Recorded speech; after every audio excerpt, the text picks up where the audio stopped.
은혜 받으실 말씀은 열왕기상 10장 1절부터 8절 말씀입니다. 열왕기상 10장 1절부터 8절 말씀입니다.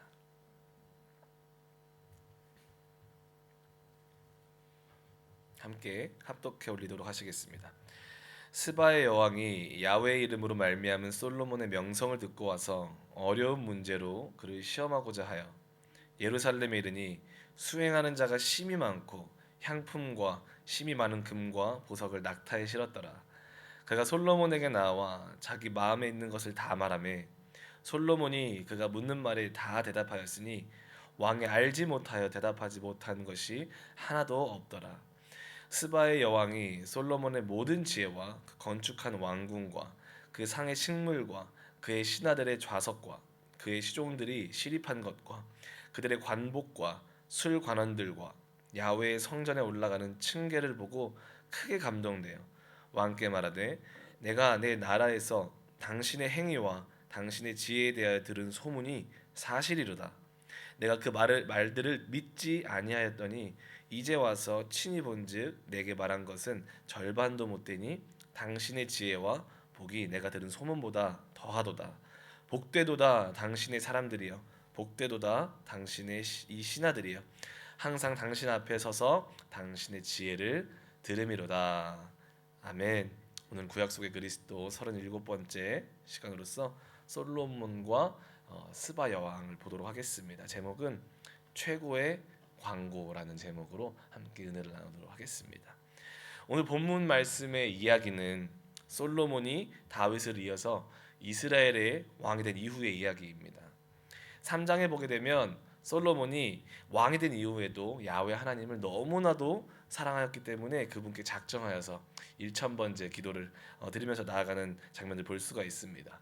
그 기도 가운데 하나님께서 솔로몬에게 너가 구하는 것을 주겠다 말씀하셨고, 자신을 다윗에게 비교하면 너무나도 작은 것을 하나님 앞에 인정하며 하나님의 주신 백성을 하나님의 마음으로 다스릴 수 있도록 금은보화를 구한 것이 아니라 지혜를 구하면서 나가는 이야기를 알 수가 있습니다. 그래서 열왕기상 3장 10절에 보게 되면 솔로몬이 이것을 구하매 그 말씀이 주의 마음에 든지라. 하나님은 이 기도를 기뻐하셨고 그에게 누구와도 비교할 수 없는 하늘의 지혜와 총명함을 허락하셨습니다. 더 나아가서 그가 구하지 아니하였던 부귀 영화까지도 하나님께서는 솔로몬에게 주는 것을 우리는 이야기를 통해서 알 수가 있습니다.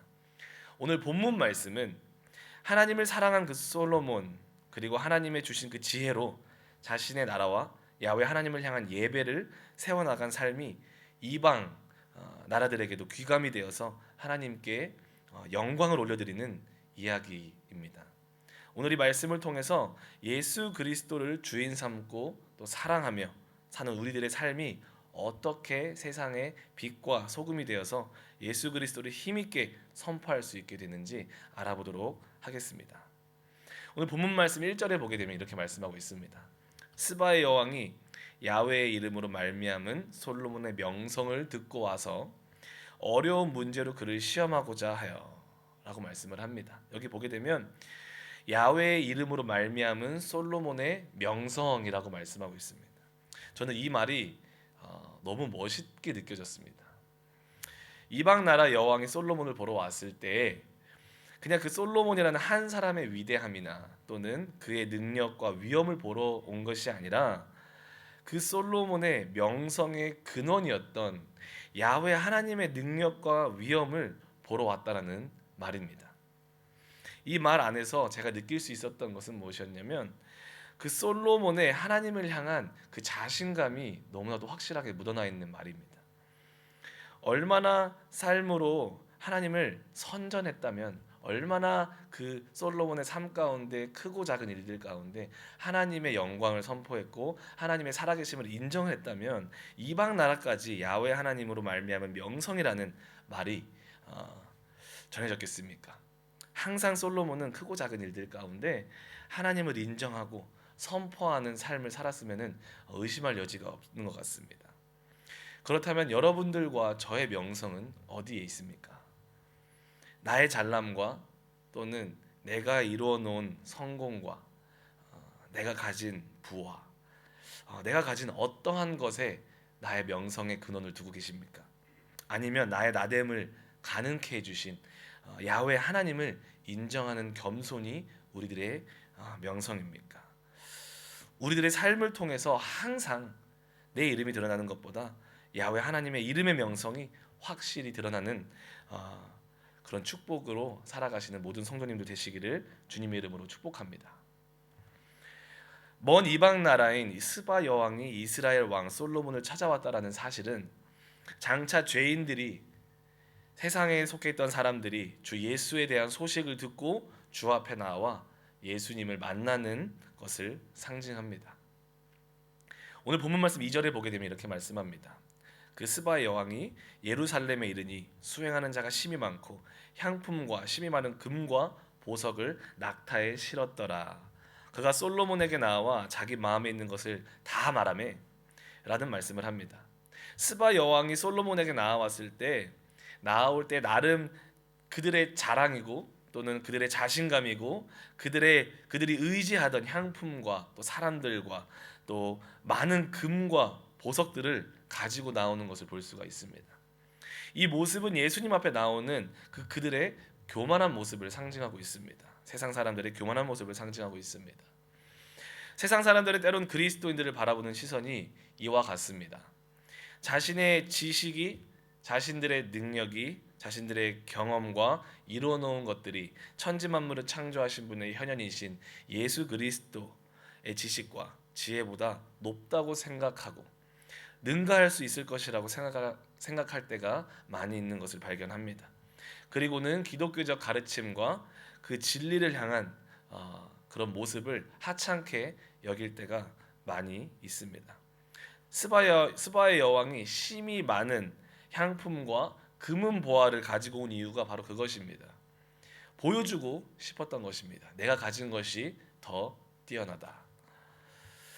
안타까운 사실은 지금 많은 기독교인들이 이런 세상의 높아진 마음 앞에서 사실적으로 너무나도 작아져 있는 모습을 발견합니다.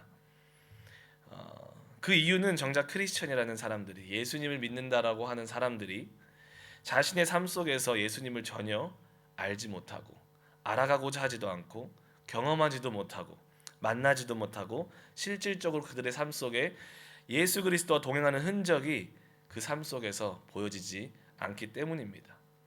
우리가 연약하게 신앙생활할 수밖에 없는 이유는 우리 안에 실질적으로 나타나 보여지는 그 주님이 느껴지지 않기 때문에 그렇습니다. 자신이 없는 것이죠. 오늘 본문 말씀의 3절에 보게 되면 이런 말씀이 있습니다. 솔로몬이 그가 묻는 말에 다 대답하였으니 왕이 알지 못하여 대답하지 못한 것이 하나도 없었더라. 솔로몬은 달랐습니다. 솔로몬은 그 스바 여왕이 자기 마음에 있는 모든 질문을 말할 때 알지 못해서 대답하지 못한 것이 하나도 없었다라고 말씀을 합니다. 세상 여왕의 저돌적인 질문 앞에 하나님을 섬기는 자로서 하나님이 주신 지혜와 지식과 그의 능력과 크기가 얼마나 큰지를 하나님에 대해서, 자기의 삶에 경험된 그 하나님의 일하심에 대해서 확실하게 그 세상 여왕에게 증명해 보였다라는 것입니다. 이 솔로몬의 자신 있는 모습은 예수 그리스도를 나의 주인 삼고 나의 왕으로 모시는 우리 모든 신앙인의 모습이 되어야 되는 줄 믿습니다. 아멘. 그렇게 되시기를 주님의 이름으로 축복합니다. 베드로전서 2장 9절의 말씀에 이런 말씀이 있습니다. 그러나 너희는 택하신 족속이요 왕 같은 제사장이요 거룩한 나라요 그의 소유가 된 백성이니 이는 너희를 어두운 데서 불러내어 그의 기이한 빛에 들어가게 하신 이의 아름다운 덕을 선포하게 하려 하심이라 라고 말씀하고 있습니다. 하나님께서 예수 그리스도의 복음을 통해 여러분과 저를 택하시고 구원하시고 왕같은 제사장으로 삼으시고 거룩한 나라로 세우시고 그의 소유된 백성으로 부르신 이유가 바로 그분의 기이한 빛에 들어가게 하신, 그분의 구원의 빛에 들어가게 하신 그 아름다운 덕을 선포하게 하기 위함이라고 말씀을 합니다. 다른 번역으로는 선전하기 위함이라고 말씀을 합니다. 여러분들이 어떤 물품을 선전해야 된다고 한번 가정을 해봅시다. 여러분이 그 아이템, 그 물품에 대해서 정확하게 알고 있지 않는 이상 그 물품을 효과적으로 과연 설명할 수 있을까요? 그 물품을 과연 효과적으로 팔 수가 있을까요? 만약 제가 홈쇼핑에 나가서 어떤 물건을 판다고 가정해 보겠습니다. 제가 팔고자 하는 그 아이템, 그 물품을 잘 알지도 못하고 제대로 설명하지도 못하고 그 앞에서 많은 사람들이 보고 있는데 우왕좌왕하고 있다면 그 아이템, 그 물품의 그 물건의 본연의 가치와 그 기능이 소비자들에게 잘 전달될 수가 있을까요? 과연 그 물품이 소비자들에게 효과적으로 팔릴 수가 있을까요? 여전히 사시는 분들도 계실 줄 믿습니다. 할렐루야. 아마도 어려울 것 같습니다. 우리 신앙도 마찬가지입니다. 예수 그리스도의 베푸신 구원을 선전하기 위해서, 나타내 보이기 위해서, 선포하기 위해서 우리는 택함을 받은 줄 믿습니다. 그러나 우리가 우리 삶 속에 그분을 알지 못한다면, 그분과 동행하면서 그분의 선하심과 그분의 인자하심과 그분의 능력이 있으심을 경험해 본 흔적이 내 삶에 없다면 어떻게 우리는 세상에 나아가 우리 믿지 않는 가족에게, 또 우리 믿지 않는 이웃에게, 내 직장 동료에게, 내 학교 친구에게, 아니 짧게는 내 자녀에게 어떻게 예수 그리스도의 복음을 선전할 수 있겠습니까? 그렇기 때문에 우리는 예수 그리스도를 알기 위해서 부단히 노력해야 됩니다. 저는 저희 자녀들이 예수 그리스도가 살아계신다라는 것을 더 알았으면 좋겠습니다. 그것을 위해서 기도하고 노력하고 있습니다. 아빠가 된 나의 삶을 통해서도 그 자녀로 하여금 하나님이 살아계시다라는 것을 느낄 수 있도록 기도하고 노력하고 있습니다. 최근에 귀한 일이 있었습니다. 하나님이 살아계심을 저희 자녀에게도 보여주신 사건이 하나가 있었습니다. 너무 감사한 사건인데, 첫째 딸이 갑자기 바이올린을 하고 싶다고 말을 했습니다. 근데 이제 제 아내는 부담이 먼저 찾아왔죠. 왜냐하면 바이올린을 가르치기 위해서는 이제 레슨비도 들어가고 바이올린도 필요하지 않겠습니까? 근데 바이올린은 아시다시피 좀 고가의 장비로 알고 있어서 부담이 됐는데, 또 마음 한켠에는 아버지의 마음으로 하나님의 살아계심을 이 자녀에게 가르쳐주고 싶다. 하나님이 살아계시다라는 것을 내가 할 수 없는 그것을 통해서 이 자녀에게 가르쳐주고 싶다라는 마음이 들어서 그날 밤에 자녀에게 설명을 하고, 하나님이 꼭 너에게 살아계심을 증명해 주실 거야. 기도하면 하나님이 너의 소원을 들어주실 거야. 같이 손을 잡고 기도했습니다. 하나님, 엔젤라가 바이올린을 배울 수 있도록 기회를 주세요. 너무 신기한 게 며칠 후에 어떤 귀하신 분께 전화가 왔습니다. 지나가다가 저희 딸이 바이올린에 대해서 이야기하는 걸 들었다고, 그래서 가르쳐주고 싶다고. 너무 감사하지 않습니까? 너무 감사한 나머지 그 아이에게 달려가서 그 아이에게 말해줬어요. 하나님이 너의 기도를 들어주셨어. 하나님이 너에게 살아계신단다. 믿어지니? 그 아이가 아멘 하는 거예요. 근데 한 가지 문제가 더 있었습니다. 근데 배우기 위해서는 바이올린이 필요하지 않습니까? 그래서 기도하자고 했습니다. 기도하면 하나님이 허락해 주실 거예요. 손을 잡고 또 기도합니다. 그리고 그 다음 날부터 검트리, 뭐 이베이, 벼룩시장 다 들어가서 막 찾아보기 시작하는데, 또 며칠 후에 전화 한 통이 옵니다. 저희 딸을 위해서 선물로 바이올린을 준비해 놓으신 분이 계시다고. 그렇게 하나님이 정말 하나님의 살아계심을 간구하며 나아갔던 저희의 믿음과 또 기도에 응답하시는 것을 경험하였습니다. 이 말씀을 드리는 이유는 진짜 하나님이 우리 삶 가운데 살아계시다라는 것이 경험되어지지 않고서는 우리는 결코 세상에 말할 수 없다라는 것입니다. 우리에게 하나님이 살아계시는 이 흔적이, 이 믿음이 정말 확실하게 각인되어서 우리의 삶을 통해서도 사람들에게 나타내 보여지기를 소망합니다. 그러기 위해서는 우리는 말씀을 통해서, 기도를 통해서, 또 적극적인 하나님 말씀의 순종함을 통해서 하나님의 살아계심을 알아나가야 될 줄 믿습니다. 본문 4절에서 5절에서 이렇게 말합니다. 스바의 여왕이 솔로몬의 모든 지혜와 그 건축한 왕궁과 그 상의 식물과 그의 신하들과 좌석과 그의 시종들이 시립한 것들과 그들의 관복과 술 관원들과 여호와의 성전에 올라가는 층계를 보고 크게 감동되었다라고 말씀하고 있습니다. 스바 여왕은 단순히 솔로몬이 자신의 질문에 다 대답했던 그 내용에만 감동한 것이 아니었습니다. 더 나아가 스바 여왕은 하나님을 향한 확실한 신앙이 묻어나 보이는 솔로몬의 실질적인 삶을 주의 깊게 보기 시작합니다. 그리고 솔로몬의 그런 실질적인 그의 삶을 보고 감동하기 시작했다는 것입니다. 첫 번째로는 솔로몬이 건축한 그 왕궁의 위엄에 놀랍니다.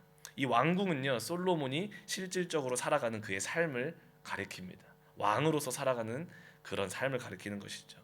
솔로몬의 왕궁은 얼마나 위대했냐면 하나님의 지혜가 묻어나올 정도로 그 위엄이 대단했습니다. 세상에 어떠한 화려한 왕궁에도 뒤처지지 않을 정도로 그 위엄이 어마어마했습니다. 가장 위대한 왕이신 하나님의 영광을 나타내 보여지기에 부족함이 없었습니다. 솔로몬이 이러한 왕궁을 건축하는 모습은 그로 하여금 결코 그의 실질적인 삶에도 대충 살지 않았다라는 것을 우리들에게 보여주고 있는 것입니다. 하나님을 모시고 사는 사람으로서, 위대한 왕을 모시고 사는 사람으로서 그의 삶 속에서도 하나님의 영광이 묻어나올 수 있도록 최선을 다하며 최고의 삶을 살려고 노력했다라는 것입니다. 그리고 스바 여왕은 그런 그의 삶의 자세에 감동했던 것입니다. 많은 기독교인들이 교회와 그런 교회에서 섬김의 일은 열심히 하지만 정작 내가 속한 가정과 일터와 학업과 사업장에서는 소홀히 할 때가 많이 있는 것 같습니다. 그런 모습들을 종종 보게 됩니다. 사실 이러한 모습은 성경적이지도 않을 뿐더러 우리 종교개혁을 통해서 선포된 코람데오, 하나님 앞에서 하나님의 영광을 위해서 라는 그런 삶과는 거리가 먼 삶인 것 같습니다. 더 나아가 초대교회 시절에도 가장 위협적인 이단이 있었다면 바로 영지주의 사상을 가지고 있던 사람들이었습니다. 영적인 것만 거룩하고 중요하다. 육에 속한 것들은 가치가 없는 것이다. 소홀히 하는 것이죠. 근데 전혀 그렇지 않다라는 것을 오늘 말씀이 말해주고 있습니다. 오늘 내 삶에 주님이 왕으로 함께 계신다면, 정말 그분이 내 삶에 살아 계신다면, 내 앞에 계시고 내 옆에 계시고 내 뒤에 계신다면 나의 실질적인 삶을 통해서도 주님은 마땅히 영광 받으셔야 되는 줄 믿습니다. 솔로몬의 왕궁은 겉모습만 또한 화려했던 것이 아니라 둘째로 스바 여왕은 그 왕궁 상에 차려진 그 음식과 그 왕궁에서 섬기는 신하들과 시종들, 또 관복과 술 관원들의 섬기는 모습에 감동하기 시작합니다.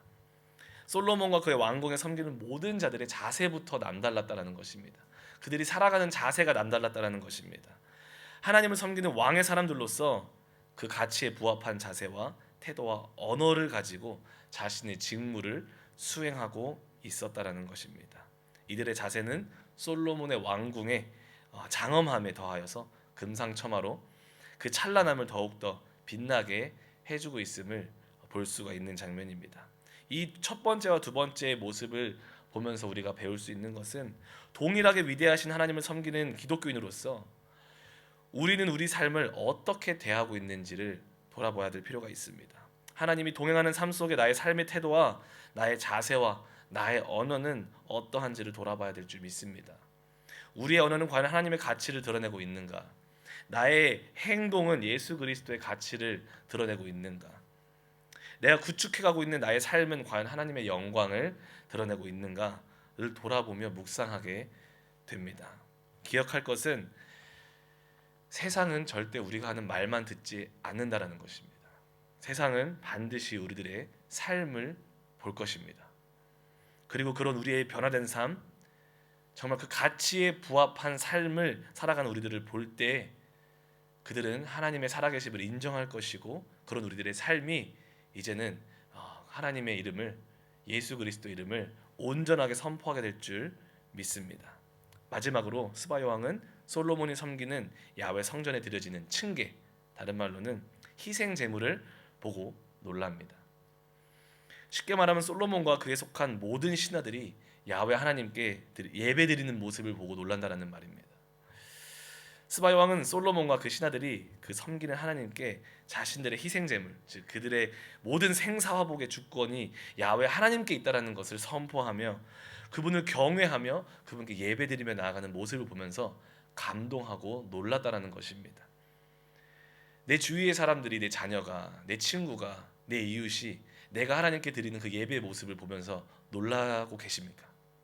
감동받고 계십니까? 제가 찬양을 하다 보면은 앞을 보지 않아요. 사람들을 보지 않습니다. 왜냐하면 제가 보기와는 다르게 되게 소심한 사람이기 때문에 그렇습니다. A형이라서 사람 눈을 잘 못 쳐다보고 소심합니다. 그러다 보니까 하나님께 100% 집중을 하고 나아가는데 거의 사람들이 보이지 않지만 그럼에도 불구하고 눈에 확 보이는 분들이 계세요. 누구냐면 정말 전심과 온 마음을 다해서 사람의 시선 생각하지 않고 하나님께 자신의 신앙과 믿음을 표출하면서 나아가시는 분들. 그분들을 보면은 저분은 어떤 하나님을 만나고 계실까 궁금해지기도 하고 부럽기도 하고 정말 그분의 삶, 그 예배 드리는 모습만 봐도 하나님이 살아계시는 게 느껴진다라고 느껴질 정도로 그런 분들은 눈에 보이더라고요. 세상 사람들은 우리들의 삶만 보는 것이 아니라 우리의 말만 듣는 것이 아니라 더 나아가 우리가 내가 정말 살아계시다고 선포하시는 하나님을 향한 예배하는 자세도 바라보는 줄 믿습니다. 우리의 예배하는 자세를 볼 때 세상의 모든 사람들이, 나의 가정, 내 자녀, 내가 사랑하는 친구들이 하나님이 살아계심을, 정말 하나님이 살아계시는구나 라는 그런 전율을 느낄 수 있는 축복자들이 되시기를 주님의 이름으로 축복드립니다. 마지막으로 본문 말씀 7절, 8절 읽고 마치도록 하겠습니다. 내가 그 말을 믿지 아니하였더니 이제 와서 친히 본즉 내가 말한 것은 절반도 못되니 당신의 지혜와 복이 내가 들은 소문보다 더하도다. 복되도다 당신의 사람들이여, 복되도다 당신이 이 신하들이여, 항상 당신 앞에 서서 당신의 지혜를 들음이로다. 사랑하는 성도 여러분, 오늘 여러분과 제가 야훼 이름으로 말미암는 명성으로 살아가기를 주님의 이름으로 축복합니다. 그분의 이름에 걸맞는 삶을 살아가시길 주님의 이름으로 축복합니다. 그분의 이름에 걸맞는 예배의 삶을 살아가시길 주님의 이름으로 축복합니다. 그렇게 했을 때 세상이 우리의 삶을 보고 복되다 선포할 것입니다. 하나님의 영광을 그들로 경험하게 할 것입니다. 그리고 우리와 함께 예수 그리스도가 우리의 왕이시다, 주시다 찬양하게 될 줄 확신합니다. 기도하시겠습니다.